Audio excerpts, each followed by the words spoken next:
am your voice. Donald Trump accepts the Republican nomination for president. Our panel breaks down his speech and the Republican National Convention.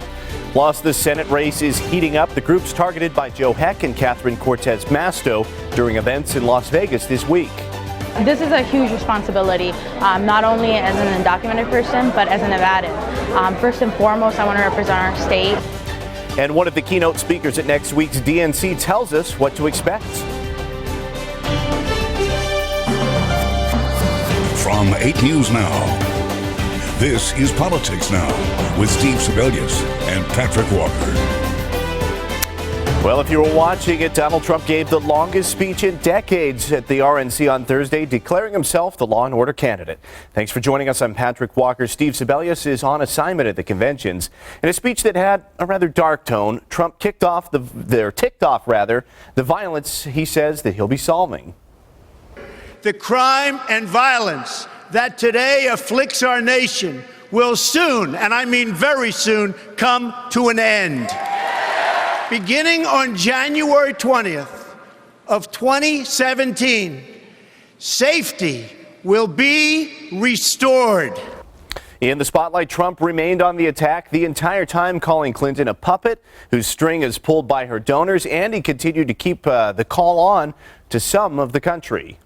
We must immediately suspend immigration from any nation that has been compromised by terrorism until such time as proven vetting mechanisms have been put in place. We don't want them in our country. Well, the panel will discuss that speech coming up here in just a second. Now, during the roll call on Tuesday, a little bit of a lighter moment for us. Nevada Republican Party Chairman Michael McDonald, he had a bit of a gaffe when he called Las Vegas the capital of Nevada. From the great shores of Lake Tahoe to the most entertaining capital city, Las Vegas, Nevada, this time what's said in Las Vegas will not stay in Las Vegas. We are here to cast our votes. Oh, of course, have to be having a good time, right? Well, Carson City, as we know, is the capital. We had to ask him about it. Christiane Klein, one of our anchors here at 8 News Now, interviewed McDonald by satellite from Cleveland Wednesday about that and talked a bit about the convention. Here's some of that interview. Tomorrow, of course, is the last day of the convention. We expect to hear Donald Trump speak tomorrow night. What do you think is the message that Donald Trump will deliver tomorrow? Well, I think you look at it, every day has been a different theme. It's themes that Mr. Trump's run on. It's themes that are actually crippling this nation, where we have police officers murdered, which are very near and dear to my heart. I'm in law enforcement. Where you have type of economic impacts, recovery, the diversification. And I think that's what we need. We need to have something that draws, that total package, a total message of making America great again.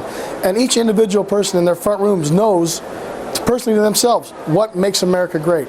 And that's the message the Republican Party is looking for. Like I said earlier, we're going into different communities we've never been in the past. We've done it for the last 3 years in Nevada, reaching into union houses, we're reaching into minority communities, we're reaching into LGBT community, I apologize. And we're going into areas that we've never been. That's what it's about. It's about getting the message across. It's not about breaking things down. Now, you yourself have been ribbed a bit in the press today based on comments you made yesterday misidentifying Las Vegas as the capital of Nevada instead of Carson City. I wanted to give you an opportunity to address that and tell us what you meant to say. It was easy. It's the entertainment capital of the world. I was born and raised in Las Vegas. I have family all the way up and down the state. I lobby in Carson City, so I know where the capital is. I know what the capital is since I was about 5 years old. My family was good friends with Governor Michael Callahan. Governor Kenny Gwinn was a dear, dear friend of the family. So I can tell you, entertainment capital of the world. So, the message was what happens in Vegas will not stay in Vegas with this campaign. I'm fighting a little bit of a cold, but totally on my shoulders. I did the best I could, but I just couldn't enunciate it right. You have an election a couple months away. What's it going to take to win the state of Nevada for Donald Trump? Well, I think it is. We're on a good pack right now. Again, like I said, I keep saying this over and over again. We're going to different communities we've never been in. We're reaching the areas that basically the common message. Are you better off than you were 4 years ago? What do you want for the future for your children? Do you want them to serve on your knees, or do you want them to have a thriving future and have an opportunity in America? And that's what Donald Trump brings. That's what this ticket brings. It gives everybody hope and opportunity. When you're looking at that, they're able to go into the future with optimism.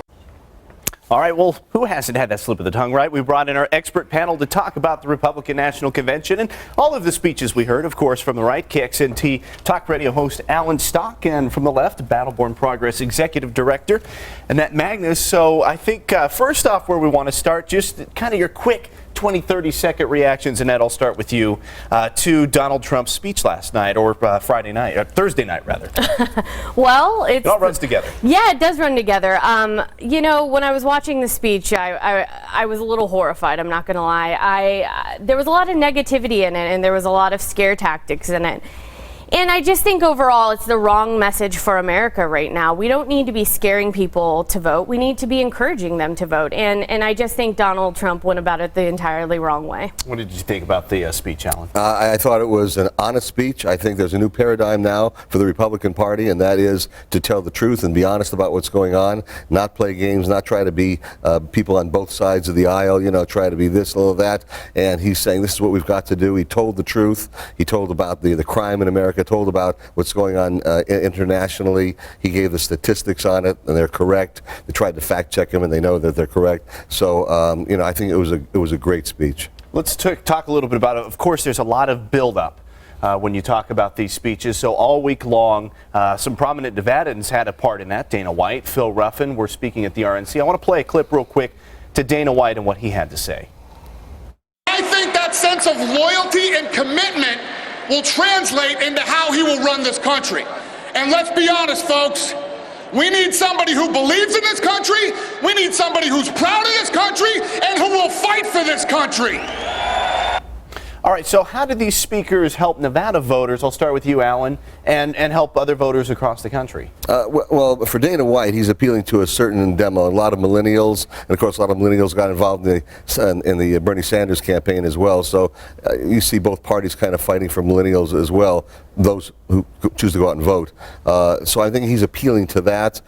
Phil Ruffin, obviously, has been a good friend of Donald Trump's for a long time, and he's another voice out there that'll be campaigning for Donald Trump, raising funds for him as well. So the more people who are prominent, who speak out on behalf of any of the candidates, it's going to benefit them, Democrat or Republican. What did you think of the choices of speakers? You know, it's interesting. I know a lot of people actually chose not to speak at the convention this year. You know, there was a lot of talk about Tim Tebow and various other folks coming, and then none of them showed up. I think Dana White was probably on the second or third pick list. And who really cares what Dana White has to say, frankly, because he doesn't treat his workers right, aka the fighters. He doesn't treat people in the community right. So I don't really hold a lot of stock in what Dana White has to say. As a millennial, he doesn't appeal to me. All right, so some folks that did get good marks, pretty much universally from folks even across the aisle, the Trump kids, they got a lot of praise for their speeches. They were respected in what they were saying for the most part, and a lot of folks said they did a good job representing their dad. So let's listen to a little piece of some of those speeches. I still keep all of my report cards, some dating back to kindergarten, because I like to look back and see the sweet notes he wrote on each and every one of them. I was there with him, by his side, on job sites, in conference rooms, from the time I could walk. He didn't hide out behind some desk in an executive suite. He spent his career with regular Americans. He hung out with the guys on construction sites, pouring concrete and hanging sheetrock. Of course, Ivanka Trump also introducing her father. So, Annette, how did you view the kids? How do you think they did? You know, I actually think they did pretty well. I think he desperately needed that. I think he needed that humanizing factor, and I think that's something that his kids bring for him. I thought Ivanka did pretty good. I think some of her facts were a little shaky, especially on, you know, the wage gap and things like that. I don't think they were exactly right. But overall, I think that's exactly what he needed. He needs that humanizing factor, and I think that's what his kids bring for him. There was the Melania plagiarism, the whole dust up around that. Did that have any effect, and did that distract from the message Tuesday when she spoke? No, it became a little sideshow. We know that the Hillary Clinton, we know that Barack Obama, and we know that Joe Biden have all plagiarized before. By the way, Joe Biden, while he was in law school. And we know they've all plagiarized or used, and Michelle Obama as well, used bits and pieces of other people's speech. So it was an attempt to distract from the fact that she gave, I think, a great speech, a heartfelt speech. The kids did go ahead and speak to the humanizing factor of Donald Trump he could not come out and say the fact that, he pays people equal pay, that he has women so high in his organization. She could say that. I've interviewed 3 of his 5 children. The youngest 10 was not out for interviews, but the 3 of the 4 that are out, I've interviewed. I had one in the studio, Donald Jr., and I can tell you that they are respectful people, and you can judge parents based upon the quality of their kids. Let's talk a little bit about Mike Pence, of course, the VP pick, and some of his speech. Let's take a quick listen from Wednesday night. Under Donald Trump, our deals will be smarter. Our soldiers will have what they need, and our veterans will have what they earned. We will secure our borders, protect our nation. In all this, we will be more serious, and when we do, this nation will start winning again. Well, Alan, as a conservative looking at the choice to choose Mike Pence, does that strengthen the ticket for you? I think it does. I've talked to people who are conservative, and they've said, well, I wasn't sure about Trump, but now I'm going to vote for the ticket because of Pence. I think he has strengthened it. I don't think people ever vote per se for any ticket, Democrat or Republican, for a vice president. I think that a vice presidential choice can help strengthen someone's resolve about voting for that person. Rarely do we see where it's had a monstrous effect. I go back to 1960 when JFK picked LBJ because they were in 2 parts of the country and they hated each other. But they still were in 2 different parts of the country and were able to pull it together, along with the old man stuffing ballot boxes. But I mean, aside from that, truth, but they did pull it together like that.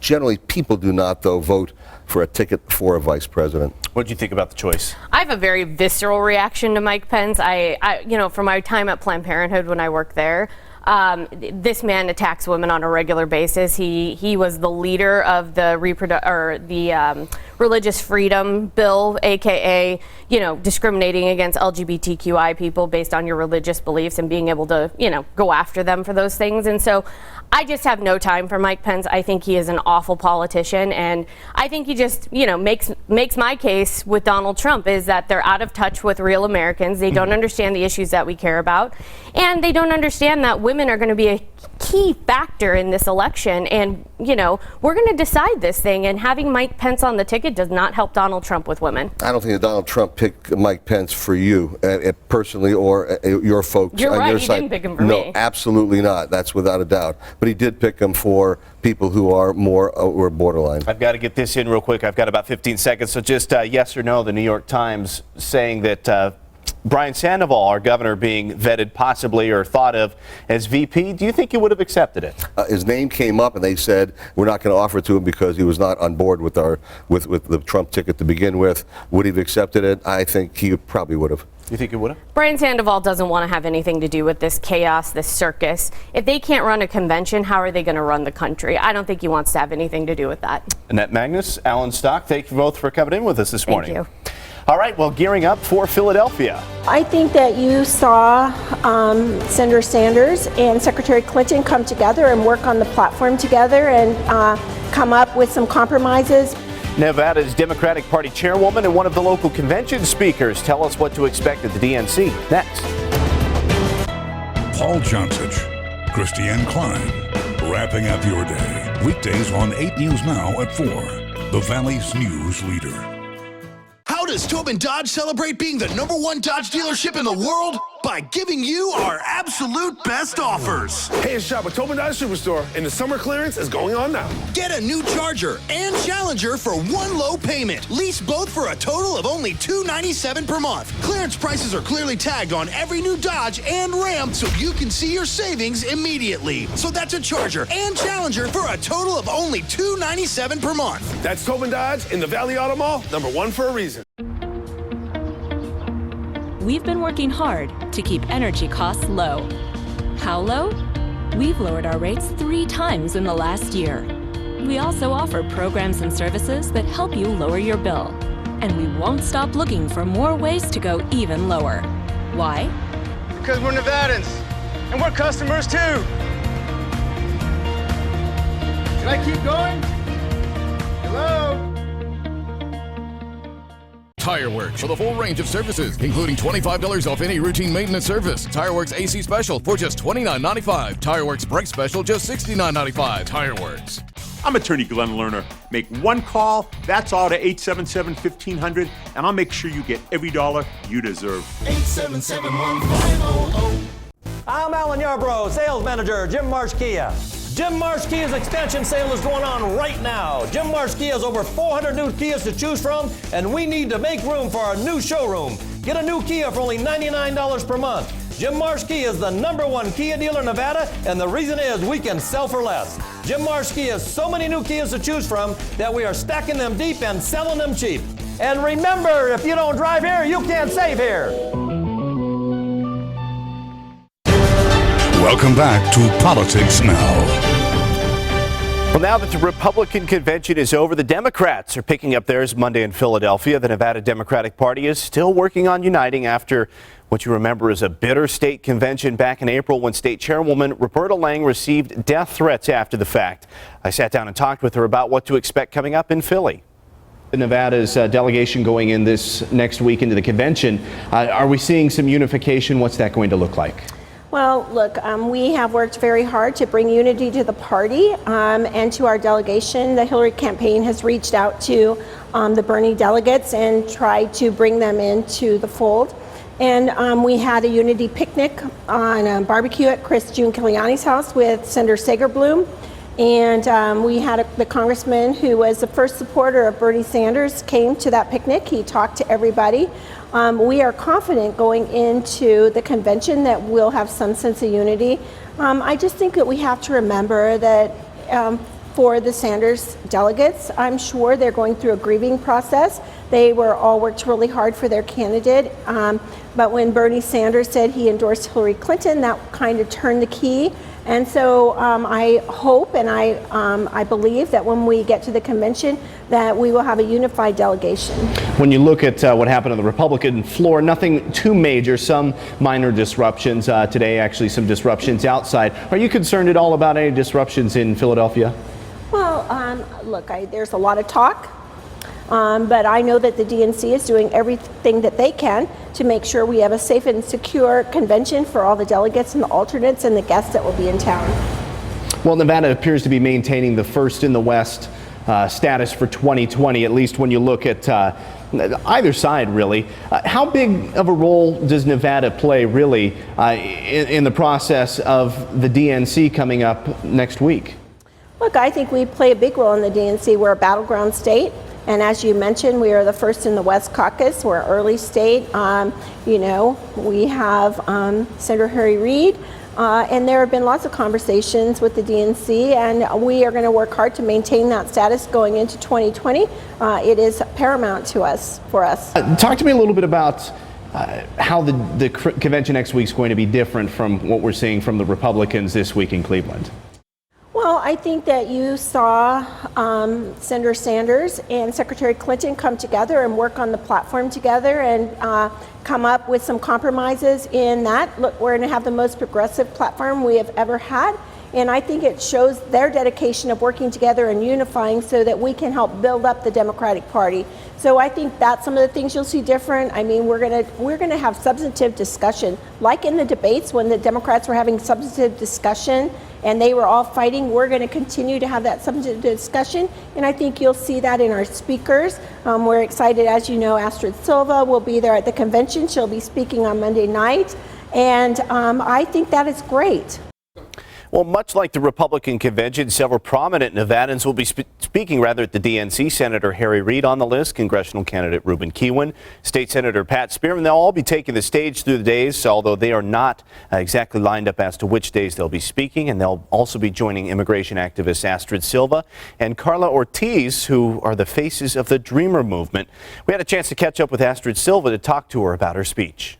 This is a huge responsibility, not only as an undocumented person, but as a Nevadan. First and foremost, I want to represent our state in a way that, we are really a state that matters. We are going to be, we have been, the catalyst for a lot of these movements that have been happening.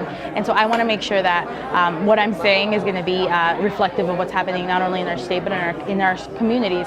And so, it's just a lot of nerves, anxiousness, but most importantly, I'm just really excited to be able to talk to people that may have never even heard a story of a person who's undocumented. Well, Astrid was thrust onto the national stage when the president told her story when announcing immigration reforms in November of 2014. Well, up next on Politics Now, the race for the Senate is heating up. The campaign events for both candidates here in Las Vegas during the last week and the groups they are targeting. Plus, Hillary Clinton campaigning in Las Vegas, what she did to try to steal the Trump spotlight here on Tuesday. If you've been hurt in an accident, turn to someone you can trust. Enough said. Call Ed. I'm Ed Bernstein, and I've been helping you and your neighbors for almost 40 years. Find great deals on new cars in Southern Nevada. Found at the #1 domestic dealer in the state, Prestige Chrysler Jeep Dodge. Right now, buy new Dodge Start for just $11,877. New Chrysler 200, $15,877. New Charger or Challenger, $22,877. It's the summer clearance event. Dart's $11,877. 200, $15,877. Charger or Challenger, $22,877. Call, click, or come in to Prestige Chrysler Jeep Dodge on Centennial Center Boulevard. Looking for help? Now you know. Hi, Kurt here with Envirosafe Pest Control. Call today and receive 66% off your initial pest control service. If your bugs are bugging you, you should be bugging us. Visit LasVegasNow.com for details.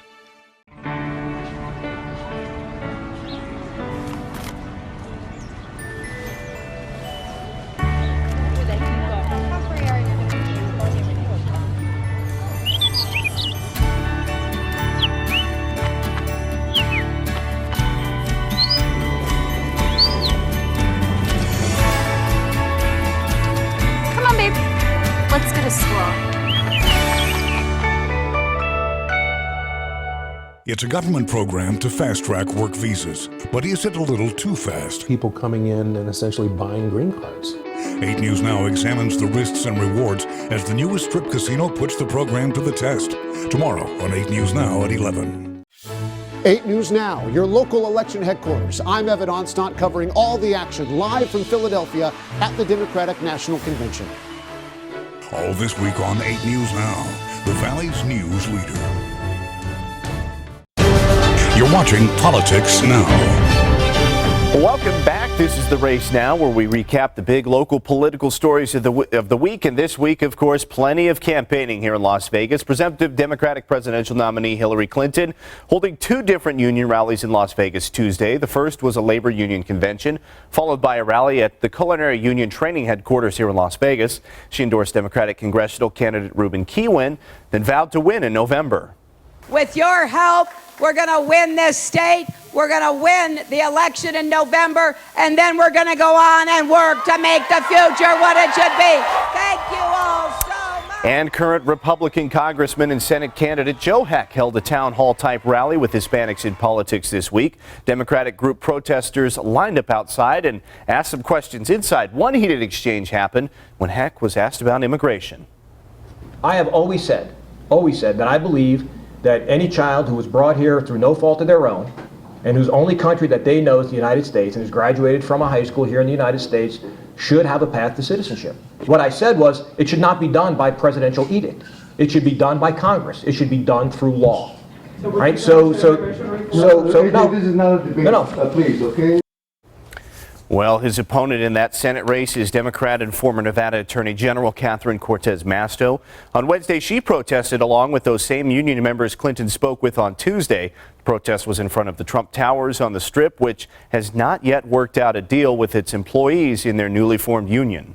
It is about growing this economy, making sure we have an economy that works for everyone. It is about a livable wage, right? If you're making minimum wage in this state, you're making $15,000 a year. I honestly don't know how anybody can live off that, let alone a family. Still to come on Politics Now, what we're keeping our eyes on during next week's DNC in What to Watch. It's coming up.